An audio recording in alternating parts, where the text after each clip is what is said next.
높은 지위를 바라는 마음. 어떤 동기 때문에 높은 지위를 구하려고 달려드는가. 이 점에 대해서는 몇 가지 일반적인 가정이 있는데 그 가운데서도 돈, 명성, 영향력에 대한 갈망이 주로 손에 꼽힌다. 아니 정치적 이론에서는 거의 사용되지 않는 단어로 우리가 바라는 것을 요약하는 편이 나올지도 모르겠다. 사랑, 먹을 것과 잘 곳이 확보된 뒤에도 사회적 위기에서 더 높은 곳으로 올라가길 바라는 것은 그곳에서 물질이나 권력보다는 사랑을 더 많이 받을 수 있기 때문인지도 모른다. 돈, 명성, 영향력은 그 자체로 목적이라기보다는 사랑의 상징으로서 그리고 사랑을 얻을 수 있는 수단으로서 더 중시되는 것인지도 모른다. 부모나 연인에게서 원하는 것을 표현할 때 사용하는 사랑이라는 말을 세상에게 원하는 것, 또 세상이 제공하는 것에도 사용할 수 있을까? 사랑은 가족에게서 나타나든 성적 관계에서 나타나든 세상에서 나타나든 일종의 존중이라고, 한 사람이 다른 사람의 존재에 민감하게 반응하는 것이라고 정의해 볼 수도 있겠다.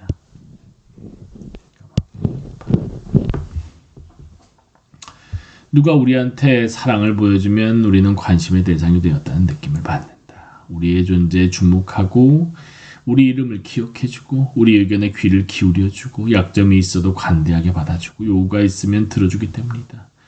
이런 식으로 관심을 가져주면 우리는 번창한다. 낭만적인 사랑과 지위와 관련된 사랑은 다를 수도 있다. 후자의 경우 성적인 관련이 없고 결혼으로 끝나지도 않고 그런 사랑을 해주는 사람에게는 보통 다른 동기가 있다. 그러나 지위와 관련된 사랑을 받는 사람 역시 낭만적인 사랑을 받는 사람과 마찬가지로 다른 사람의 호의적인 눈길을 받으며 편안함을 느낀다는 점에서는 차이가 없다.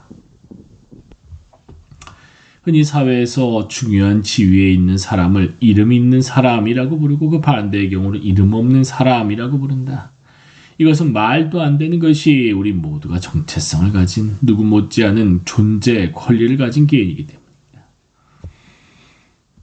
그러나 그런 표현은 다양한 집단에 대한 대접의 질적 차이를 전달하는 데는 편리하다. 지위가 낮은 사람은 눈에 띄지 않고 퉁명스러운 대꾸를 듣고 미묘한 개성을 짓밟히고 정체성은 무시당한다. 낮은 지위가 끼치는 영향은 물질적인 맥락에서만 볼 수 없다. 적어도 생계는 유지할 수 있는 사람이라면 그로 인한 고통이 신체적 불편으로 그치는 경우는 거의 없다. 낮은 지위는 자존심을 건드리는 문제를 낳기 때문이다. 아니, 그것이 오히려 1차적이다. 불편은 모욕을 동반하지만 않으면 오랜 기간이라도 불평 없이 견딜 수 있다. 불편은 모욕을 동반하지 않으면 불평 없이 견딜 수 있다. 병사나 탐험가들이 그런 예다. 그들은 사회의 극빈층이 겪는 것보다 훨씬 더 심한 궁핍을 기꺼이 견디지만 다른 사람들이 자신을 존경한다는 것을 알기 때문에 버텨낸다. 마찬가지로 높은 지위가 주는 유익은 물질적 부에 한정되지 않는다. 부자들 가운데는 5세대가 써도 남을 만큼 돈을 축적해도 만족을 모르고 계속 모으는 사람이 많은데 이것은 놀랄 일은 아니다. 부의 창조를 경제적인 이유만 가지고 설명하려 할 때에만 그들의 노력이 이상해 보일 뿐이다. 그들은 돈만큼이나 돈을 모으는 과정에서 파생되는 존경을 추구한다. 탐미주의자나 쾌락주의자가 되겠다는 사람은 거의 없다. 그러나 존엄은 거의 모두가 갈망한다. 만일 미래사회가 조그만 플라스틱 원반을 모으는 대가로 사랑을 제공한다면 우리는 오래지 않아 그 아무짝에도 쓸모없는 물건으로 인해 열렬한 갈망을 느끼기도 하고 불안에 떨기도 할 것이다. 애덤 스미스는 도덕 감중론에서 이렇게 말했다. 이 세상에서 힘들게 노력을 하고 부산을 떠는 것은 무엇 때문인가? 탐욕과 야망을 품고 부를 추구하고 권력과 명성을 얻으려는 목적은 무엇인가? 생활 필수품을 얻으려는 것인가? 그것이라면 노동자의 최저임금으로도 얻을 수가 있다. 그렇다면 인간 삶의 위대한 목적이라고 하는 이른바 삶의 조건의 개선에서 얻는 것은 무엇인가? 다른 사람들이 주목을 하고 관심을 쏟고 공감 어린 표정으로 사근사근하게 맞장구를 치면서 아른 체를 해주는 것이 우리가 거기에서 얻을 수 있는 모든 것이라고 말했습니다. 부자가 자신의 부를 즐거워하는 것은 부를 통해 자연스럽게 세상의 관심을 끌어모은다고 생각하기 때문이다. 반면에 가난한 사람은 가난을 부끄러워한다. 가난 때문에 사람들의 시야에서 사라졌다고 느끼기 때문이다. 아무도 우리에게 주목하지 않는다는 것은 곧 인간 본성에서 나오는 가장 열렬한 욕구의 충족을 기대할 수 없다는 뜻이다. 가난한 사람은 들락거려도 아무도 주의하지 않는다. 군중 속에 있어도 자신의 오두막 안에 처박혀 있을 때나 다름없이 미미한 존재일 뿐이다. 반면 지위와 이름이 있는 사람은 온 세상이 주목한다. 사람들은 그의 행동에 관심을 가진다. 그의 말 한마디, 행동하다도 사람들은 그냥 지나치지 않는다. 어른이 된 이후의 삶은 두 가지 커다란 사랑 이야기로 규정된다. 첫 번째 이야기, 즉 성적인 사랑을 찾아가는 이야기는 잘 알려져 있고 지도도 잘 그려져 있으며 거기서 나오는 기발한 행동은 음악과 문학의 주 재료를 이룬다. 이 이야기는 사회적으로 수용되고 기념된다. 두 번째 이야기, 즉 세상이 주는 사랑을 찾아가는 이야기는 첫 번째 이야기보다 더 은밀하고 부끄러운 이야기다. 입에 올린다 해도 비난하거나 조롱할 때만 그러는 경우가 많다. 그런 사랑은 질투심이 많거나 결함이 있는 사람의 관심사를 여긴다. 아니면 높은 지위의 추구는 경제적 의미로만 해석해야 한다고 생각하는 것 같기도 하다. 그러나 이 두 번째 사랑 이야기는 첫 번째 이야기만큼이나 강렬하고 또 첫 번째 이야기만큼이나 복잡하고 중요하고 보편적이다. 그리고 이 사랑을 이루지 못할 때도 첫 번째 사랑을 이루지 못할 때만큼이나 고통스럽다. 여기에도 가슴 아픈 상처가 있으니 이것은 세상이 이름 없는 사람으로 치부해버린 수많은 사람들의 체념에 젖은 멍한 표정이 증언하고 있다. 사랑의 중요성. 윌리엄 제임스가 심리학의 원리에서 이렇게 말했다. 사회에서 밀려나 모든 구성원으로부터 완전히 무시를 당하는 것, 이런 일이 물리적으로 가능할지는 모르겠으나 보다 더 잔인한 벌은 생각해낼 수 없을 것이다. 방 안에 들어가도 아무도 고개를 돌리지 않고 말을 해도 대꾸도 안 하고 무슨 짓을 해도 신경도 쓰지 않고 만나는 모든 사람이 죽은 사람 취급을 하거나 존재하지 않는 물건을 상대하듯 한다면 오래지 않아 우라와 무력한 절망감을 견디지 못해 차라리 잔인한 고문을 당하는 쪽이 낫다는 생각이 들 것이다. 사랑의 결핍은 우리에게 어떤 영향을 주는가? 무시를 당하면 왜 우리는 우라와 무력한 절망감을 견디지 못하고 차라리 고문을 당하는 쪽이 낫다고 생각하게 되는가? 다른 사람들의 관심이 중요한 것은 무엇보다도 우리가 날 때부터 자신의 가치에 확신을 갖지 못하고 괴로워야 할 운명을 타고났기 때문일지도 모른다. 그 결과 다른 사람이 우리를 바라보는 방식이 우리가 스스로를 바라보는 방식을 결정하게 된다. 다른 사람이 바라보는 방식이 다른 사람의 방식 확신하지 못한다. 자신의 정체성에 대한 느낌은 함께 사는 사람들의 판단에 좌우된다. 그 사람들이 우리 농담에 즐거워하면 우리는 나에게 남을 즐겁게 하는 능력이 있다고 자신을 갖게 된다. 그 사람들이 우리를 칭찬하면 나에게 큰 장점이 있다고 생각하게 된다. 우리가 방에 들어갔을 때 눈길을 피하거나 직업을 밝혔을 때 당황한 표정을 지으며 난 가치 없는 사람이라고 스스로를 의심하게 될 수도 있다. 이상적인 세계에서라면 이런 식으로 남들의 반응에 좌우되지 않을 것이다. 무시를 당하든 주목을 받든 칭찬을 받든 조롱을 당하든 흔들리지 않을 것이다. 누가 엉터리로 우리를 칭찬하는 소리에 귀가 솔깃하지 않을 것이다. 스스로 자신을 공정하게 평가하고 자신의 가치를 판단하여 다른 사람이 우리가 못났다고 넌지시 암시한다 해도 상처받지 않을 것이다. 우리 자신의 가치를 알기 때문이다. 그러나 현실에서 우리는 나라는 사람에 대하여 아주 다양한 의견을 가지고 있다. 내가 똑똑하다는 증거도 될 수 있고 바보라는 증거도 될 수 있으며 익살 맞다는 증거도 될 수 있고 따분하다는 증거도 될 수 있으며 중요한 인물이라는 증거도 될 수 있고 있으나 마나한 존재라는 증거도 될 수 있다. 이렇게 흔들린다면 사회의 태도가 우리의 의미를 결정하기 마련이다. 잠깐만. 무시를 당하면 속에 또아리를 틀고 있던 자신에 대한 부정적 평가가 고개를 쳐들며 미소나 칭찬과 마주치면 어느새 역전이 이루어진다. 혹시 남의 애정 덕분에 우리 자신을 견디고 사는 것은 아닐까?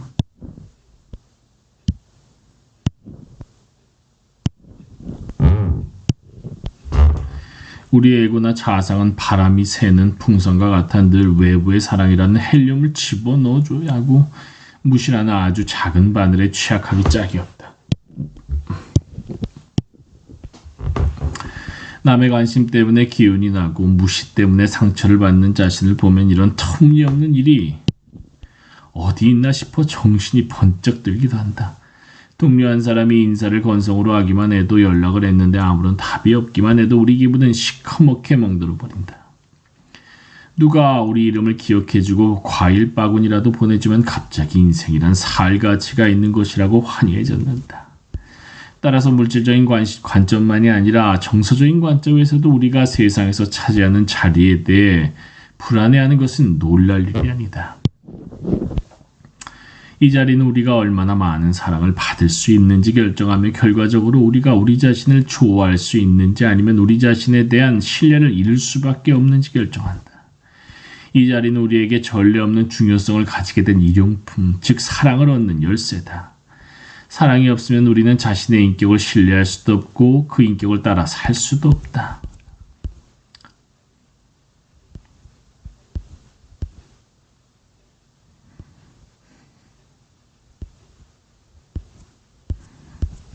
속물근성. 어렸을 때 우리가 무슨 일을 하든 아무도 크게 마음을 쓰지 않으며 그냥 존재하는 것만으로 무조건적인 애정을 얻을 수 있었다. 어렸을 때 식사를 하다 트림을 할 수도 있고 목청껏 소리를 지를 수도 있고 돈을 못 벌어도 되고 중요한 친구가 없어도 된다. 그래도 귀중한 존재가 될 수 있다. 그러나 어른이 된다는 것은 냉담한 인물들, 속물들이 지배하는 세계에서 우리 자리를 차지한다는 의미다. 그런 인물들의 행동은 지위에 대한 우리의 불안의 한가운데 자리 잡고 있다. 어떤 친구나 연인은 우리가 파산을 하거나 수모를 당해도 우리를 모른 채 하지 않겠다고 약속하지만 가끔은 그 말을 믿어볼 수도 있겠지. 우리가 일용할 양식으로 삼아야 하는 것은 속물들의 매우 조건적인 관심이다.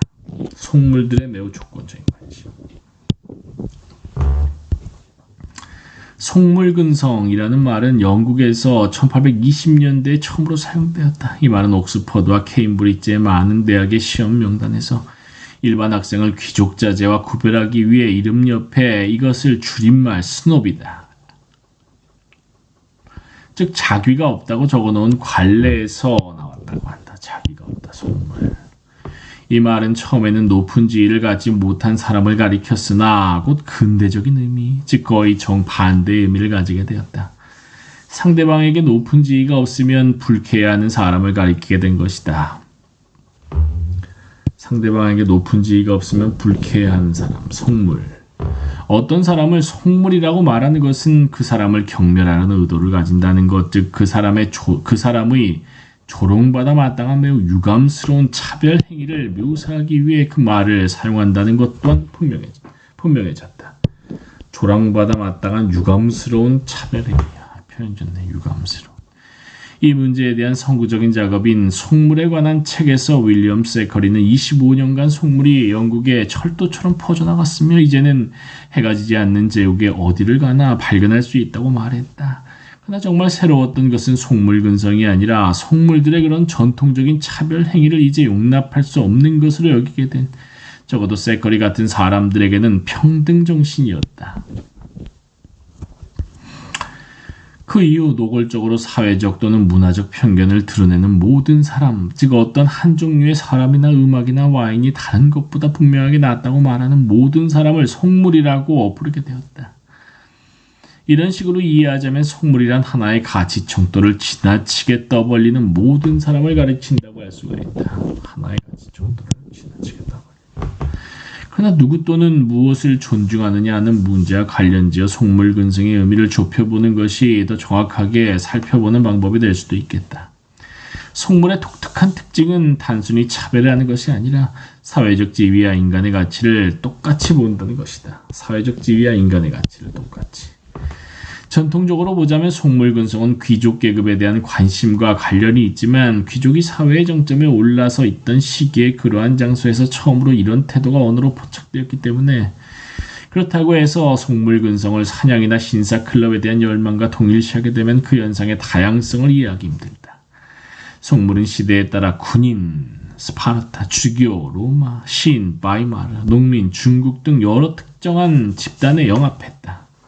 속물의 1차적 관심은 권력이다. 권력이며 권력 구조의 변화에 따라 자연스럽게 그리고 순식간에 속물의 존경 대상도 바뀌기 때문이다. 속물 집단은 분노를 일으키거나 좌절감을 안겨준다. 우리의 내면에 있는 것으로는, 즉 우리의 지위가 아닌 다른 것으로는 그들이 우리에게 하는 행동을 통제할 수 없기 때문이다. 우리에게 솔로몬의 지혜가 있고 오디세우스의 책략과 꾀가 있다 해도 우리의 자질을 사회적으로 인정받는 표지로 제시하지 못한다면 우리 존재는 그들에게 전혀 관심의 대상이 되지 못한다. 어쩌면 우리는 이런 조건적인 면 때문에 괴로운 것인지도 모른다. 어른끼리 하는 사랑도 부모의 자식에 대한 무조건적인 사랑을 원형으로 간직하고 있기 때문이다. 우리는 무력하고 벌거벗은 상태에서 부모의 돌봄을 받으면서 처음으로 사랑을 경험했다.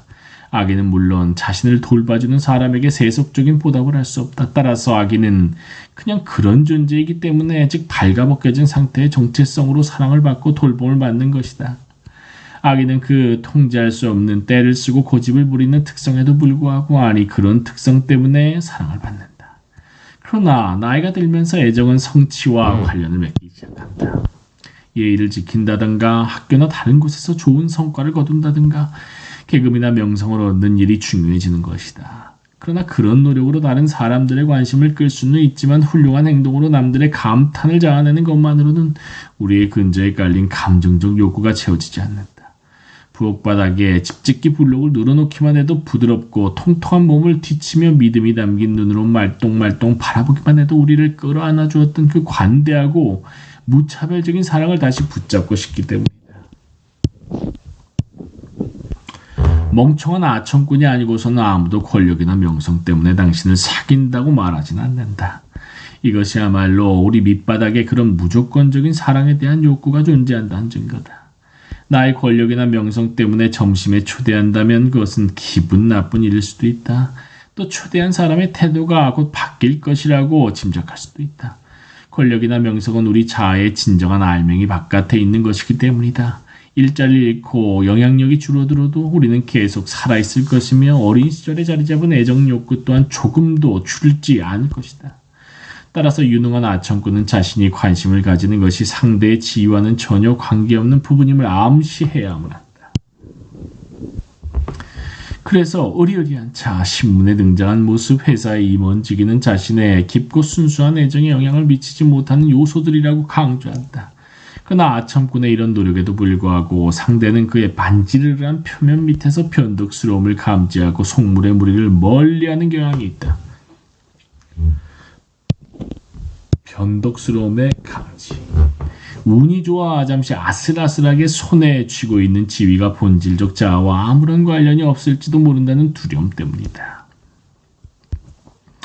속물은 명성과 업적에만 관심을 갖기 때문에 아는 사람들의 외적인 환경이 바뀌면 누구를 자신의 가장 가까운 친구로 삼는 것이 좋을지 잽싸게 재평가를 해보곤 하는데 때로는 이것이 비극적인 느낌을 주기도 한다. 19세기 말 파리의 어느 안개 낀 천역 마르셀 프루스트의 잃어버린 시간을 찾아서에 나오는 부르주아 나레이터는 귀족 친구인 생루 후작과 저녁을 먹으러 비싼 식당으로 간다.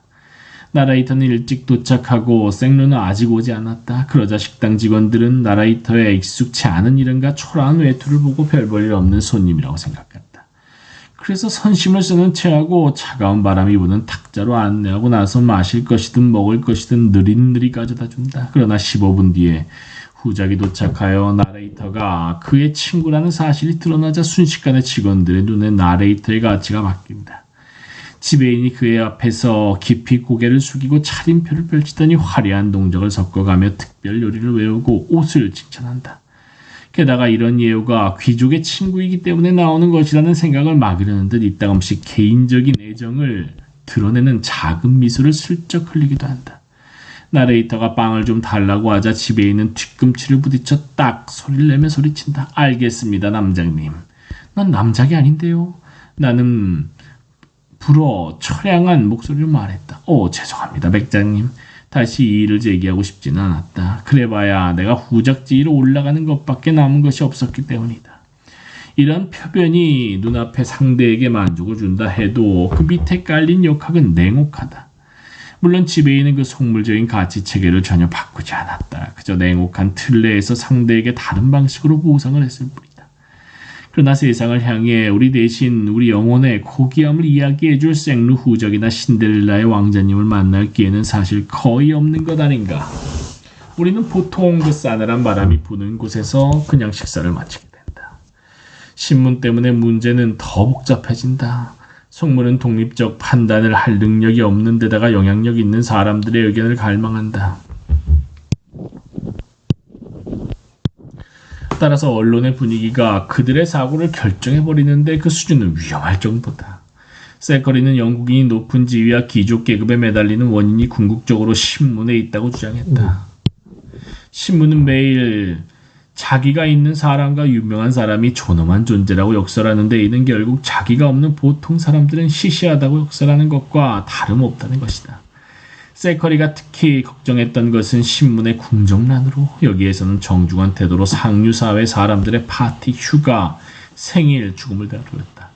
속물에 관한 책이 출간된 달인 1848년 10월의 며칠간 모닝포스트의 궁정란을 보면 브롬경이 브롬홀에서 사냥 파티를 열었다는 기사 모두 많이 잡았다. 애그니스 더프 여사가 에든버러에서 출산할 날이 다가왔고 조지프 페이크넴이 버글리 경과 결혼했다는 기사, 신부는 레이스 주름 장식과 코르사주 몽탕을 갖춘 우아한 하얀 세틴 드레스를 입었다. 그녀가 어여뻐 보였으면 두말할 나이도 없다 등이 눈에 띈다. 이런 가짜는 기사들이 눈앞에 놓여 있으니 어떻게 속물이 되지 않을 수 있겠는가? 세커리는 말한다. 속물 근성을 만들어내고 퍼뜨리는 신문을 타도하라. 세커리의 생각대로 신문들의 애그니스 여사와 그 후계자들에 대한 관심을 조금이라도 버리고 대신 보통 사람들의 삶의 의미에 조금이라도 더 초점을 맞춰준다면 지위에 대한 불만 또한 얼마나 많이 줄어들겠는가. 이 문제를 이해하려다 보면 결국은 두려움이 모든 일의 근원이라는 느낌이 든다. 자신의 자리에 확신을 가지는 사람은 남들을 경시하는 것을 소일거리로 삼지 않는다. 자신의 자리에 확신. 오만 뒤에는 공포가 숨어있다. 오만 뒤에는 공포가 숨어있다. 괴로운 열등감에 시달리는 사람만이 남에게 당신은 나를 상대할 만한 인물이 못 된다는 느낌을 심어주려고 애를 쓴다. 열등감에 시달리는 사람. 느낌을 심어주려고 기를 쓴다. 두려움은 세대를 따라 전해진다. 모든 학대 행위에 적용되는 패턴이지만 속물도 속물을 낳는다. 나이든 세대는 낮은 계급에 속하는 것이고 재앙이라는 자신의 고정관념을 젊은 세대에게 물려준다. 자신의 후손이 낮은 지위, 자신의 낮은 지위와 남들의 낮은 지위가 곧 무가치한 존재로 연결되지는 않고 또 높은 지위가 곧 훌륭한 존재로 연결되지 않는다고 생각하며 내적인 평안을 얻을 수 있는 감정적 토대를 박탈해버리는 것이다.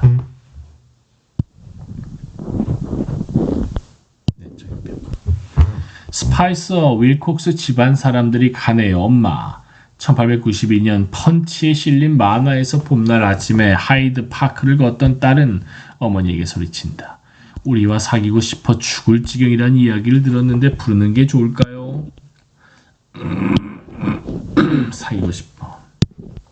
안 되지 얘야. 어머니가 대답한다. 우리와 사귀고 싶어 죽을 지경인 사람들은 우리가 사귈 만한 사람들이 아니야. 우리가 사귈 만한 사람들은 오직 우리와 사귀고 싶어 하지 않는 사람들 뿐이란다. 엄마가 이런 발언을 통해 드러낸 자신의 깊은 상처를 치유하지 못한다면 그녀가 스파이서 윌콕스 집안 사람들에게 앞으로 좀 더 원숙한 관심을 기울일 것이라는 희망도 가질 수 없다. 따라서 두려움에서 시작된 속물 근성의 순환은 중단될 가능성이 거의 없는 것이다. 그러나 우리 자신이 속물적 전술을 사용하지 않는다고 부인하기도 힘들다. 이 병은 애초에 집단적인 것이기 때문이다. 젊은 시절에 속물 근성에 붕괴했다고 해서 그 뒤에 스스로 속물이 되어가지 말란 법도 없다. 거만한 사람에게 무시를 당하다 보면 자연스럽게 우리를 무시하는 사람들의 관심을 얻고자 하는 갈망이 생기기 때문이다.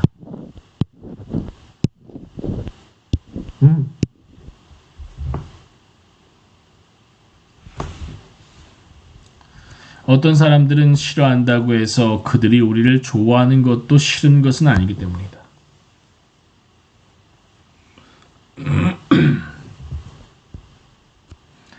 따라서 눈에 두드러지는 집단의 속물 근성은 모든 사람을 사회적 야심의 방향으로 유도할 수도 있다.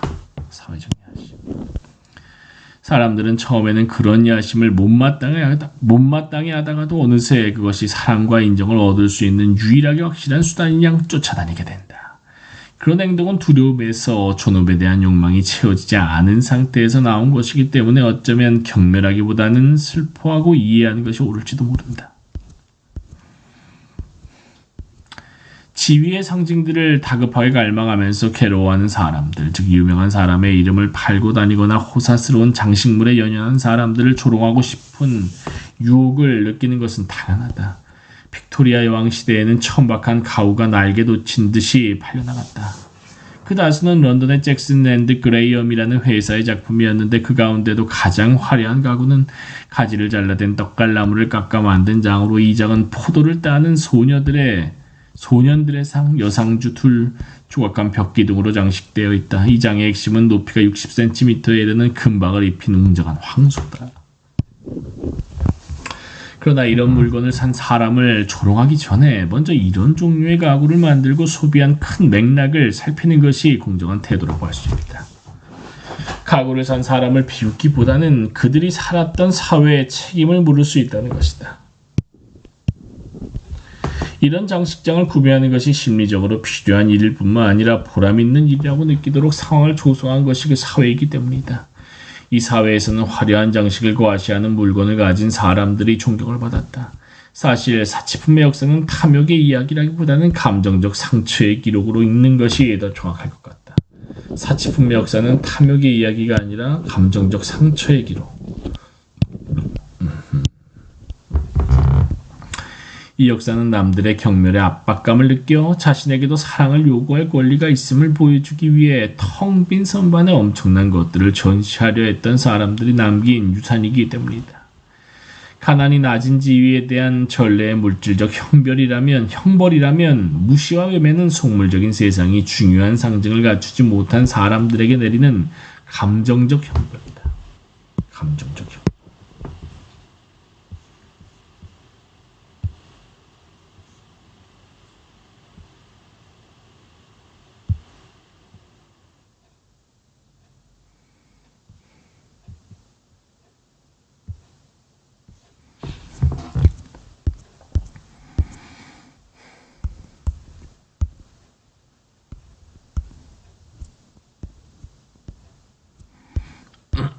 기대.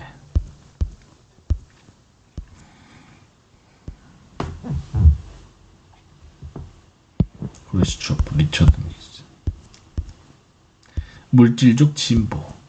1959년 7월 미국 부통령 리처드 닉슨은 미국의 기술과 물질적 성취를 전시하는 박람회를 개최하려 모스크바로 갔다. 이 박람회의 핵심은 미국의 보통 노동자의 가정을 제 크기 그대로 복제해 놓은 전시장이었다. 이곳의 바닥에는 카펫이 빈틈없이 깔려 있었고 거실에는 텔레비전이 있었으며 방에 딸린 욕실이 2개 있었고 중앙 난방 시설을 갖추고 있었으며 부엌에는 세탁기와 회전식 건조기와 냉장고가 있었다. 소비에트의 관영 언론은 이 전시회를 보도하면서 성난 목소리로 미국의 보통 노동자는 도저히 이런 호사스러운 곳에 살 수 없다고 주장했으며 독자들에게 이 집 전체를 선전물로 보아야 한다고 가르쳤다. 그들은 이 주택을 조롱하려는 듯 타지마할이라는 별명을 붙였다. 닉슨이 니키타 후르시초프를 맞이하여 전시장을 안내하자 이 소비에트 지도자는 상당히 회의적인 태도를 보였다. 견본 가정에 부엌에서 후르시초프는 전기 레몬 압착키를 보고 닉슨에게 제정신을 가진 사람이라면 저런 쓸데없는 도구를 갖고 싶어하지 않을 것이라고 말했다. 그러자 닉슨이 대꾸했다. 여자의 일을 덜어주는 것은 무엇이든지 유용하지요. 우리는 여성을 일꾼이라는 관점에서 생각하지 않소. 당신의 자본주의 체제에서는 그러는지 몰라도. 성난 후르시초프가 쏘아붙였다. 그날 저녁 늦게 닉슨은 소비에트 텔레비전 방송에 초대를 받고 그 기회를 이용하여 미국 생활의 장점을 설명했다. 닉슨은 빈틈없는 사람이라 민주주의나 인권 이야기부터 꺼내지 않았다. 그는 돈과 물질적 진보에서 시작했다. 닉슨은 서방 국가들이 진적 정신과 근면을 통해 불과 수백 년 사이에 18세기 중반까지 만연했던 그리고 아직도 세계의 많은 곳에 만연하고 있는 궁핍과 기근을 극복했다고 말했다. 닉슨은 또 현대 미국인은 5,600만 대 텔레비전과 1억 4,300만 대 라디오를 소유하고 있다고 소비에트 시청자들에게 이야기했는데 그 시청자 다수는 개인 욕실이나 주전자도 없었다. 닉슨의 이야기에 따르면 약 3,100만 가구가 자기 집을 소유하고 있었다. 보통 미국 가정은 1년에 정장 9벌, 구두 14컬레를 살 수 있다. 미국에선 수도 없이 다양한 건축 양식 가운데 한 가지를 골라 집을 살 수 있다. 이 집 대부분은 텔레비전 스튜디오보다 크다. 닉슨 옆에 앉아있던 흐르츠초프는 격분하여 두 주먹을 불끈 쥐고 소리쳤다. 아니야. 그리고 전해오는 이야기에 따르면 나지막히 이렇게 덧붙였다고 한다. 가서 네 할미하고나 부쳐먹어라. 그러나 닉슨의 말은 거짓말이 아니었다. 그가 연설을 하기 전 200년 동안 서방 국가들은 생활 수준에서 역사상 가장 빠르고 가장 급진적인 변화를 목격했다. 중세와 근대 초기 유럽 인구 대다수는 농민 계급에 속해 있었다. 그들은 가난했고 영양 상태가 부실했고 추위와 공포에 시달렸고 40살 생애를 맞이하기 전에 고통을 겪다가 죽곤 했다. 평생 일을 해도 그들의 손에 남는 가장 값비싼 소유물은 암소나 염소나 항아리에 불과했다. 기근은 늘 가까이에 있었고 병은 어디에나 만연했다. 구루병, 궤양, 결핵, 나병, 농양, 괴저, 종양, 아구창 등은 흔하디어냈다. 그러다가 18세기 초 영국에서 서양의 위대한 변화가 시작되었다. 새로운 농경기술, 윤작, 과학적 품종 개량과 토질 강화 덕분에 농작물 생산은 급격히 늘었다. 1700년부터 1820년까지 영국의 농업 생산성이 2배로 늘면서 여기서 생겨난 자본과 인력이 도시로 흘러들어 산업과 교육에 투입되었다. 증기기관과 면역직계 발명으로 노동 관행과 사회적 기대가 바뀌었다. 도시 규모가 급격히 팽창했다. 1800년에 영국 제도에서 인구가 10만이 넘는 도시는 런던 하나뿐이었다. 1891년에는 그런 도시가 23개로 늘었다. 전에는 엘리트나 이용하던 물자와 용역을 누구나 사용할 수 있게 되었다. 사치품은 일반용품이 되었으며 일반용품은 생활 필수품이 되었다. 1745년에 영국 남부를 여행하던 데니엘 디포는 손님을 유혹하는 진열장과 다양한 제품을 갖춘 새로운 대형 상점의 개장을 목격했다. 역사의 오랜 기간 동안 유행은 한 번 시작되면 수십 년 동안 변함이 없이 유지되었지만 이제 매년 특정한 양식을 구분할 수 있게 되었다. 영국에서는 1753년에 여자들에게 자주색이 유행했지만 1754년에는 분홍색 무늬가 있는 하얀 아마포, 1755년에는 자색이 도는 회색이 유행을 했다. 영국의 소비자 혁명은 19세기까지 이어지며 더 확장되었다. 유럽과 미국 전역에 거대한 새 백화점이 문을 열었다. 파리의 봉마르쉐와 오프랑탕, 런던의 셀프리지와 휘틀리, 뉴욕의 메이시가 이때 생겼다. 백화점은 예전에는 왕가에서나 볼 수 있었던 물자를 보통 사람들에게 제공했다. 1902년 시카고에서 새로운 12층짜리 마셜 필드 백화점이 문을 열었을 때 개장식에서 지배인 고든 쉘플리지는 이렇게 설명했다. 우리는 보통 사람들을 위해 이 위대한 시설을 세웠습니다. 따라서 이곳은 그들의 상점, 그들의 도심의 가정, 그들이 물건을 구매하는 본부가 될 것입니다. 그것은 단지 으스대는 부자들을 위한 것이 아니라는 이야기였다. 수많은 과학기술 발명품이 일상생활을 바꾸었으며 이에 따라 정신적 지평에도 변화가 생겼다. 내년도 작년과 똑같을 것이라는 예상하던 순환론적인 낡은 세계관은 사라지고 인류는 매년 완벽한 상태를 향해 진보한다는 세계관이 자리를 잡았다. 그 발명품 가운데 몇 가지만 예를 들어보겠다. 콤프레이크는 1895년에 켈로그가 특허를 냈다. 콤프레이크.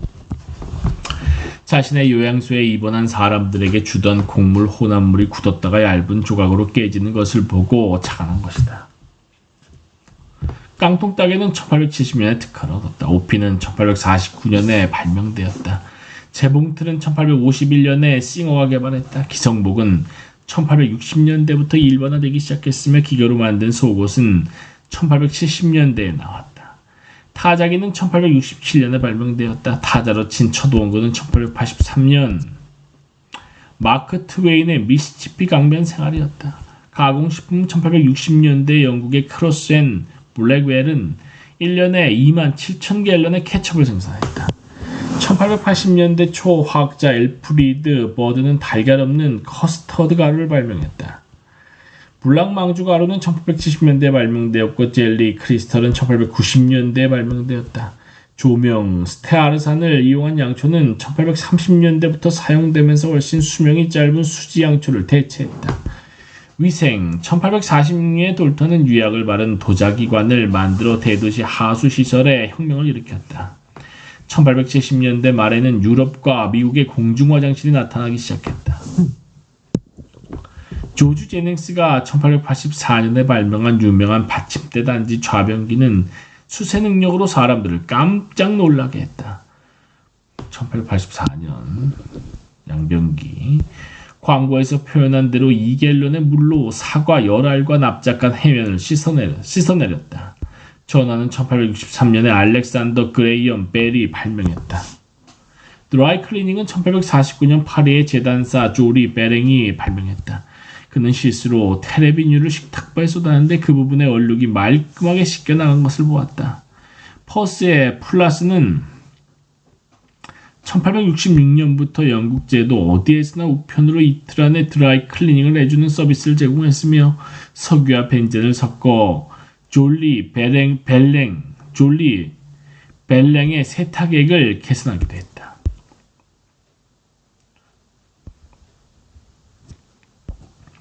20세기의 물질적 진보 속도는 더욱 빨라졌다. 프리슬리는 영국 여행에서 새로운 영국이 형성되고 있다고 말했다. 간선도로와 방갈로가 생기고 보통 노동자들이 타블로이드판 신문을 읽고 라디오를 듣고 여가 시간에 쇼핑을 하고 매년 수입이 늘기를 기대했다. 새로운 영국에서는 보통 사람들이 처음으로 과거의 주인님과 마님 만큼 잘 살게 되었다. 조지 오웰은 사자와 유니콘에서 서양의 물질적 혁명에 비슷한 면을 스케치했다. 문명화된 나라의 거의 모든 국민이 이제 좋은 도로, 세균 없는 물, 경찰의 보호, 무료 도서관 똑같은 무료 교육을 누리고 있다. 부자와 빈자가 똑같은 책을 읽는 경우도 많아졌으며 똑같은 영화를 보고 똑같은 라디오 프로그램을 듣는다. 값싼 옷과 주택의 개선으로 생활 방식의 차이도 많이 줄어들었다. 미래 영국의 맹아를 찾을 곳은 경공업 지역과 간선 도로변이다. 슬라우, 데그넘, 바닛, 레치워스, 헤이스 등 대도시 외곽의 모든 곳에서 낡은 패턴은 점차 새로운 것으로 바뀌고 있다. 유리와 벽돌로 이루어진 그 새롭고 드넓은 광야에서는 통조림 음식, 픽처 포스트, 라디오, 내연기관을 중심으로 다소 불안하고 교양 없는 생활이 이루어지고 있다. 프랭클린 루즈벨트는 미국 사회의 장점을 소비에트에 가르쳐 주려면 무슨 책을 주는 것이 좋겠냐는 질문을 받자 시어스 백화점의 카달로그를 가리켰다. 카달로그. 미국 사회. 제2차 세계대전에 뒤이은 경제 팽창에서 서방, 특히 미국의 소비자들은 지구상에서 가장 큰 특권을 누렸지만 동시에 가장 괴로운 사람들이 되었다.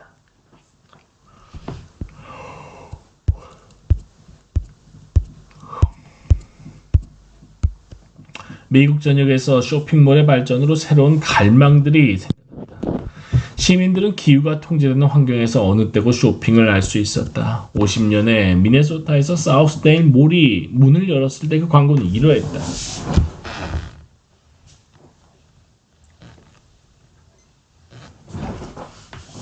사우스데일에서는 매일 최고의 쇼핑 날입니다. 70년대에 이르자 미국인들은 일터와 타진마을 외에는 다른 어느 곳보다 쇼핑몰에서 많은 시간을 보내게 되었다.